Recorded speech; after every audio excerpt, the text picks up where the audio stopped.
नमस्कार. मानसीमध्ये आपल्या सगळ्यांचं पुन्हा एकदा स्वागत. आपल्याकडे मुलीचं लग्न झालं की तिचं शिक्षण पूर्णपणे थांबतं. तिनं आपली मुलं बाळं सांभाळावीत आणि संसार करावा एवढीच अपेक्षा तिच्याकडनं केली जाते.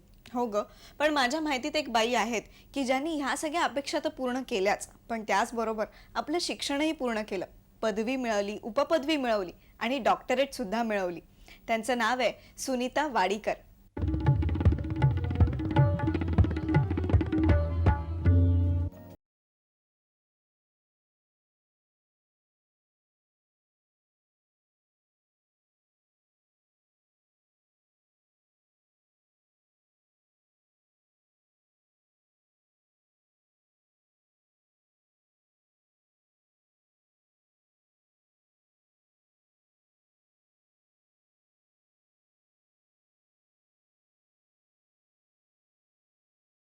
लग्नानंतर जेव्हा मुंबईला आले तेव्हा माझ्या मिस्टरांची अशी इच्छा होती की मी निदान ग्रॅज्युएट, कमीत कमी ग्रॅज्युएट तरी झाली पाहिजे, म्हणजे इंडिपेंडंट, जे स्त्रियांनी इंडिपेंडंट झालं पाहिजे असं त्यांची इच्छा खूप होती.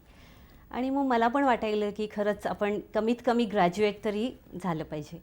आणि म्हणून मग मी पुन्हा कॉलेजमध्ये लगेचच ॲडमिशन घेतलं आणि सोमय्या कॉलेज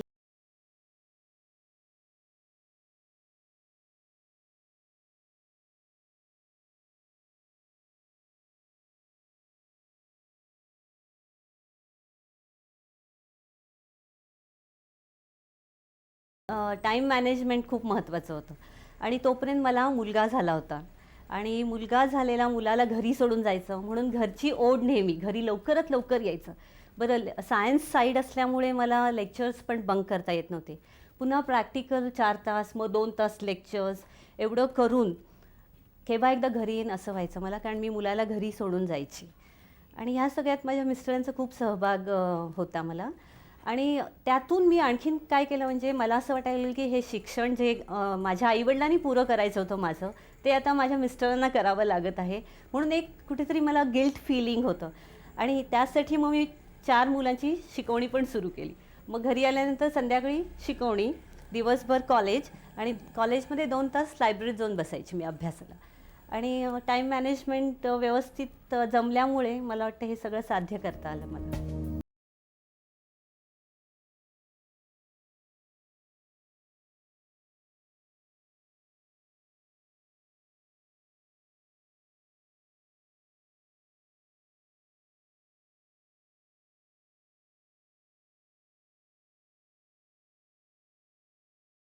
मी MSc केलं असलं तरी मी BEd आणि MAd केलेलंच होतं. त्यामुळे मी काय एज्युकेशन लाईनमध्ये गेली, म्हणजे BEd कॉलेजमध्ये मी नोकरी घेतली. आणि BEd कॉलेजमध्ये नोकरी घेतल्यामुळे माझं सायन्स स्ट्रीम जी होती ती जरा बाजूला राहिली. आणि तिथे सगळे आर्ट्सचे विषय असतात. आणि त्यासाठी मग मी जो माझा PhDचा विषय निवडला तो आर्ट्स एज्युकेशनमध्ये आणि सोशल सायकॉलॉजीमध्ये निवडला. आणि माझा जो टॉपिक आहे, तर माझ्या टॉपिकचं नाव आहे the effect of modern environment on the attitudes of the adolescents. म्हणजे जे कुमार अवस्थेतली जी मुलं असतात त्यांच्यावर हल्लीच्या वातावरणाचा काय परिणाम होतो ह्याचा मला अभ्यास करायचा होता.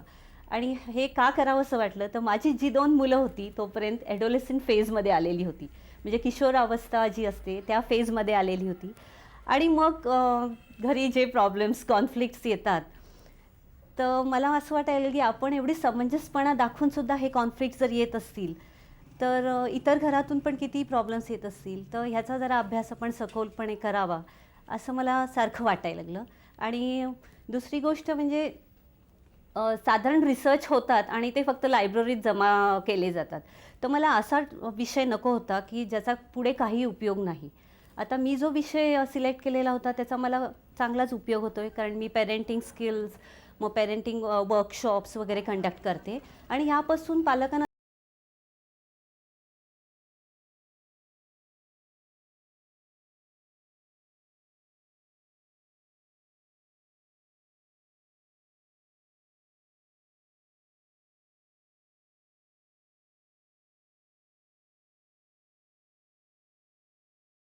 टीचर्स डेच्या दिवशी जेव्हा आमचे सेक्रेटरी डॉक्टर वासुदेवन पिले आणि त्यांच्या मिसेस डॉक्टर डॅफ्नी पिले यांनी अनाऊन्स केलं की पुढचे प्रिन्सिपल मी होणार आहे. तर मला खूपच आनंद झाला. आधी खरं वाटे ना की हा क्षण माझ्या आयुष्यामध्ये आलेला आहे म्हणून, पण खूप आनंद झाला मला आणि असं वाटलं की एवढी मेहनत केलेली, एवढं भागदौड म्हणजे जी धावपळ केलेली होती त्याचं चीज झालेलं आहे. आणि तेव्हाच मी एक पुस्तक वाचलं होतं, रामकृष्ण परमहंसांनी असं म्हटलेलं होतं त्या पुस्तकामध्ये, everyone may not get what he desires but he definitely gets what he deserves. आणि तेव्हा मला अगदी असं वाटलं, हो अगदी हे खरं आहे. कारण मी कधीही अपेक्षा ठेवली नव्हती असं काही मिळेल. वर्क इज वर्शिप एवढा मोठं ठेवला होता, कार्य करत जायचं त्याचं.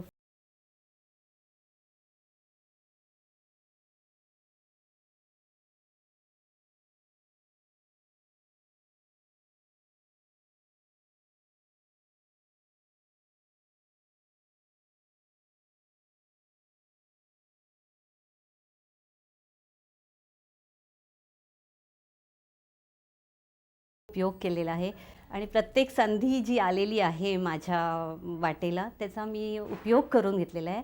देव सर्वांना संधी देत असतो, पण खूपदा आपण तक्रार करत बसतो की हे मला योग्य नाही आहे, मी करू शकणार नाही. असं न करता स्वतःमध्ये विश्वास निर्माण करून जर आपण ठरवलं काही करायचं असेल तर मला वाटते काहीही कठीण नाही आहे. कारण मी जेव्हा जेव्हा माझे ध्येय ठरवलेले आहेत तेव्हा जे प्रॉब्लेम्स येतात ते मला कधी दिसले नाहीत. माझं ध्येय दिसलेलं आहे फक्त. आणि जेव्हा ध्येय क्लिअर असेल, फोकस्ड असेल, तर मला वाटते आपोआप आपण ध्येयप्राप्तीकडे जाऊ शकतो.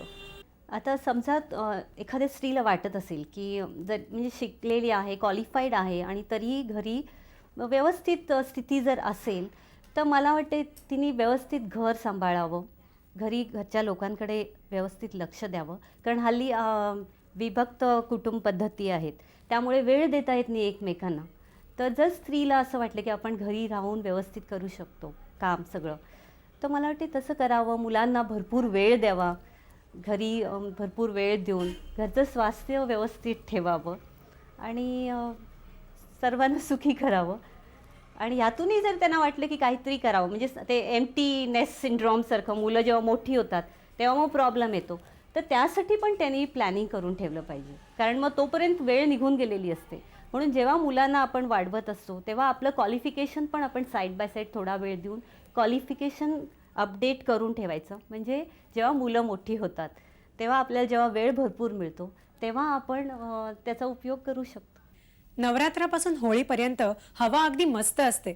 अनेक सणवार येतात, लग्न समारंभ पार पडतात. पार्टी द्यायला आणि पार्टी घ्यायला हा मोसम अगदी योग्य असतो.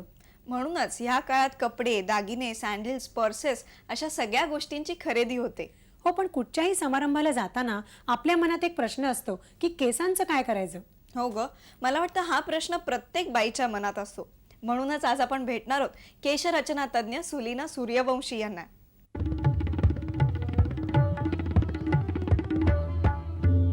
हल्ली आपण बघतो की पार्टीला जाताना मोस्ट ऑफ ऑल सगळेजण केस मोकळेच सोडतात.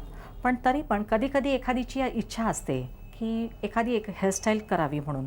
तर अशा पार्टीसाठी जाणाऱ्या म्हणजे जी इव्हनिंग गाऊनवर जास्त छान दिसेल अशी एखादी हेअरस्टाईल मी तुम्हाला आज दाखवणार आहे.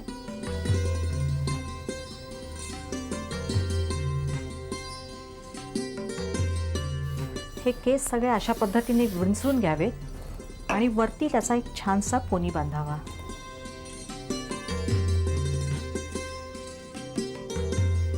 हल्ली आपण बघतो की मॉडर्न हेअरस्टाईल्स म्हणतात आणि हल्ली सगळ्या मॉडेल्सही आपण बघतो की सगळ्यांच्याच हेअरस्टाईल अशा वरतीच बांधलेल्या असतात. अगदी सगळ्यांना प्रत्येकीला असा वाईल्ड लुक हवा असतो. तर तोच वाईल्ड लुक कसा द्यायचा ते मी आज तुम्हाला दाखवणार आहे. ह्या पोनीचे असे 2 भाग करायचे.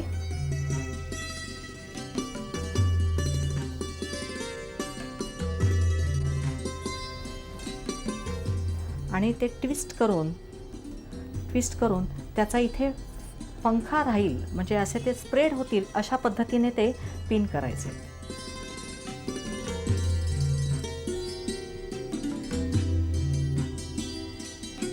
हे खाली असलेले केसही अशाच पद्धतीने साईडला स्प्रेड करून घ्यायचे.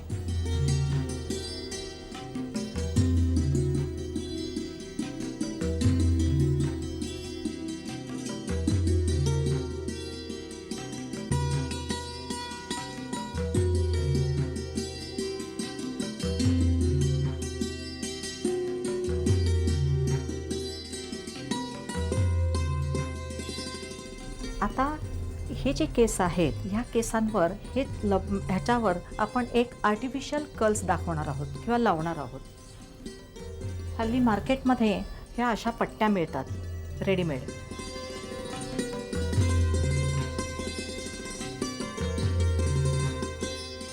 ह्या पट्ट्या लावून घ्यायच्या.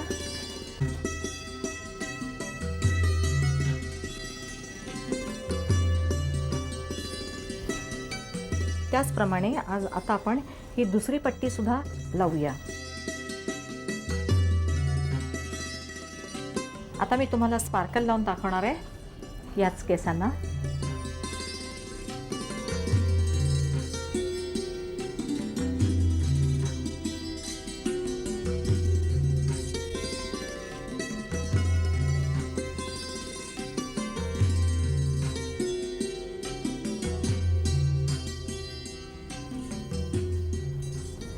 त्याच पद्धतीने मी दुसराही कलर लावते.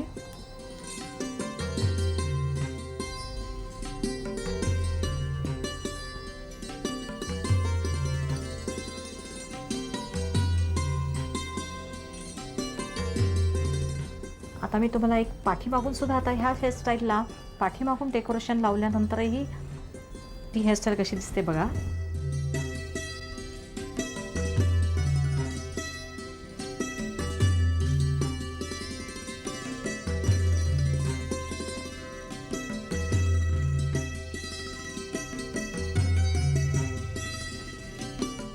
तर आज ह्या पद्धतीने मी हिची हेअरस्टाईल मी सजवलेली आहे किंवा डेकोरेट केलेली आहे. तसंच जर पुढे स्पार्कल लावून घेतलं त्याप्रमाणे सिल्वर मी तिला हा लूक देऊन तिची हेअरस्टाईल सजवली आहे. आता मी तिला थोड्याशा सिल्वर, ज्या अशा स्पार्कलच्या ट्यूब्स मार्केटमध्ये मिळतात, तुम्हाला माहितीच आहे फेविक्विकच्या, ह्या सिल्वरच्या ट्यूब्समधून मी तिला पुढे पण स्ट्राइप्स देणार आहे.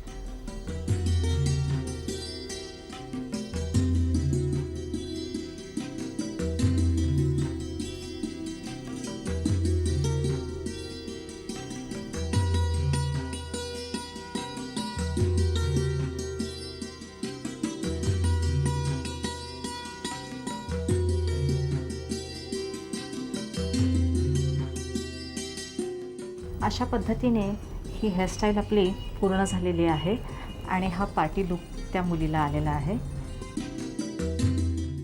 नवोकरमध्ये आपण भेट देणार आहोत यामिनीला. तिथे आज आपण बघणार आहोत चादरी, पडदे, टेबल क्लॉथ्स आणि नवीन आलेले उशांचे अभ्रे.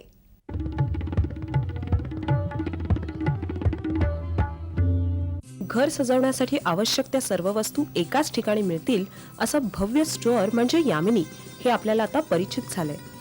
नवरात्रोत्सव, दिवाळी, आता येणारा क्रिसमस आणि नवीन वर्ष हे सगळे उत्सवाचे दिवस. आपणही आपलं घर सजवण्याचा प्रयत्न करत असतो. दरवेळी काहीतरी नवं आणि आकर्षक असं आणायचं हे ठरवूनच आपण खरेदीला निघतो. यामिनीनंही हा उत्सव लक्षात घेऊन नेहमीप्रमाणेच अतिशय आकर्षक असे उशांचे अभ्रे आणि पडदे आणले आहेत. अच्छा देखिए, दिवाली, क्रिसमस, न्यू ईयर्स, सभी फेस्टिव सीज़न, उनसे पहले भी जब गणेश पूजा थी उस टाइम से हमने सोचा कि हम हर साल जैसे एक चीज़ नई और अलग और हट के लाना चाहते हैं. इस टाइम हमने सोचा हम कुशन कवर मेला करेंगे. मेला इसलिए क्योंकि बहुत कम दामों में भी और बहुत महंगे में भी हर तरीके की चीज़ जो है, हर तरीके के कुशन कवर्स हमारे पास अवेलेबल है. और इन कुशन कवर्स के अलावा उनको कॉम्प्लीमेंट करते हुए बहुत सुंदर बिस्तरे के लिए चादरें, बेडशीट्स और बहुत सुंदर टी लाइट्स और बहुत ही सुंदर फैब्रिक के बने हुए तोरण, इस तरीके की चीज़ें हमने इंट्रोड्यूस की हैं जो पहले यामिनी में नहीं थी. लेकिन हमारा हर साल हमारा ये एम होता है कि हम कुछ बहुत नया इंट्रोड्यूस करें और जो कि बहुत कॉमन नहीं हो. और हर दुकान के हिसाब से हम ये भी देखते हैं कि यामिनी में महंगी चीज़ें, एक्सक्लूसिव चीज़ें हों, लेकिन बहुत फालतू महंगाई की चीज़ नहीं होनी चाहिए जो कि लोग आएँ, पसंद करें और चले जाएं. ऐसा ना हो. तो हर लेडीज़ की स्पेशली माइंड में जो दिवाली के time you want to shop, शादियों के लिए शॉप, पूजा के लिए और गिफ्ट्स के लिए हमने बहुत सुंदर जो हैं कुशन्स रखे हैं, जोड़ीज़ में रखे हैं और अलग अलग छोटे शेप्स दिए हैं जिनको हमने बहुत सुंदर जैसे सिल्क में वीव होती है उसमें और डोरी, सीक्वेंस, बीड लगा के उनमें कलर्स में एकदम लाइफ आ गया है। तो उस तरीके के हमने कुशन्स इंट्रोड्यूस किए हैं। दे were very very successful end अभी भी ये हमारा जो मेला है ये ऑन है। यामिनी हे तसं कॉटनसाठी प्रसिद्ध आहे, पण यंदा यामिनीमध्ये सिल्कचं कलेक्शन आलंय. कॉटन सिल्क, जामेवार अशा विविध मटेरियल्सनी यामिनीचं दालन सजलंय.